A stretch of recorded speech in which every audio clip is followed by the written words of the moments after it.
வணக்கம் மக்களே. தமிழக மக்கள் அனைவருக்கும் வணக்கம். வங்கி கணக்கு அக்கவுண்டில் மினிமம் பேலன்ஸ் ரிசர்வ் வங்கி சொல்வதை கவனிங்க மக்களே.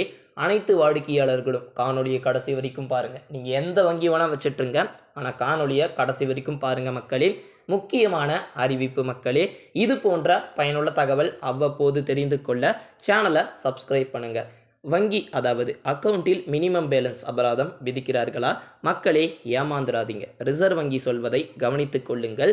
வங்கி கணக்கு வைத்திருப்பது அனைவருமே அதில் குறைந்தபட்ச இருப்பு தொகை மினிமம் பேலன்ஸ் பராமரிக்க வேண்டும். இந்திய ரிசர்வ் வங்கியின் அறிவுறுத்தலின்படி அவ்வாறு குறைந்தபட்ச இருப்பு தொகை இல்லாவிட்டால் வங்கிகள் கட்டணம் விதிக்கின்றன மக்களே. அந்த கட்டணங்களை நாம் கட்டாயம் செலுத்தியே ஆக வேண்டும். ஆனால் வங்கி கணக்குகள் காலியாக இருக்கும்போது அதில் என்ன ஒரு புதிய மாற்றம் நடக்கப் போகிறது என்று அனைவர் மனதிலும் எழும்பக்கூடிய ஒரு சாதாரண ஒரு கேள்விதான். வங்கி கணக்கில் பணம் இல்லாவிட்டால் வங்கி கட்டணம் விதிக்கின்றனவா அல்லது கணக்குகள் மைனஸில் செல்கிறதா என்ற ஒரு கேள்விகள் எழும். அது பற்றி அறிந்து கொள்வோம் மக்களே.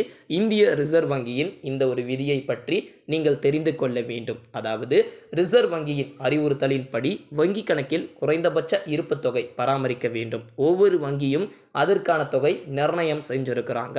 இந்த ஒரு தொகையை விட குறைவான இருப்பு தொகை இருந்தால் கட்டணங்கள் விதிக்கப்படுகிறது. இந்த ஒரு காரணம்தான் வெவ்வேறு வங்கிகள் வெவ்வேறு கட்டணங்களை விதிக்கின்றன. பொதுவாக நகரப்புறங்களில் அதிக அபராதம் விதிக்கப்படுகிறது. கிராமப்புறங்களில் கட்டணம் குறைவுத்தான் மக்களே. குறைந்தபட்ச இருப்பு தொகை பராமரிக்காதது குறித்து வாடிக்கையாளர்களுக்கு வங்கிகள் தெரிவிக்க வேண்டும் என்பது ரிசர்வ் வங்கியினுடைய விதிமுறையாகும். ஒரு மாதத்திற்குள் அந்த ஒரு தொகையை பராமரிக்காமல் விட்டால் அபராதம் விதிக்கப்படும். இதற்காக வங்கிகள் SMS, மின்னஞ்சல் அல்லது கடிதம் அனுப்பும். வங்கி வாடிக்கையாளர்களுக்கு இருப்பு தொகை பராமரிக்க நேரம் கொடுக்கின்றன.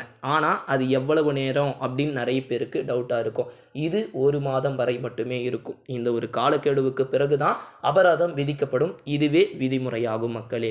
குறைந்தபட்ச இருப்பு தொகை பராமரிப்பதில் எவ்வளவு தொகை குறைவாக இருக்கிறதோ அதே விகித அபராதம் விதிக்கப்படும். அதாவது நிலையான சதவீதத்தின் அடிப்படையில் மட்டுமே கட்டணங்கள் விதிக்கப்படும். இதற்காக வங்கி சில அடுக்குகள் அடிப்படையில் கட்டணம் விதிக்கின்றன.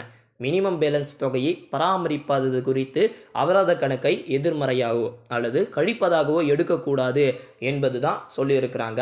அது மட்டும் இல்லாமல் ரிசர்வ் வங்கியின் இது ஒரு விதிமுறையாகும் மக்களே. ஒருவேளை பணம் டெபாசிட் செய்யப்பட்ட பிறகு அதிலிருந்து தொகை பிடிக்கலாம் என்றும் சொல்லியிருக்கிறாங்க. இந்த ஒரு தகவல் நீங்கள் இப்போ தான் புதுசாக பார்த்துருப்பீங்க. அதனால் மற்ற நண்பர்களுக்கு ஷேர் பண்ணி விட்டுருங்க. சேனலை மறக்காமல் சப்ஸ்கிரைப் பண்ணி வச்சுக்கோங்க மக்களே. நன்றி.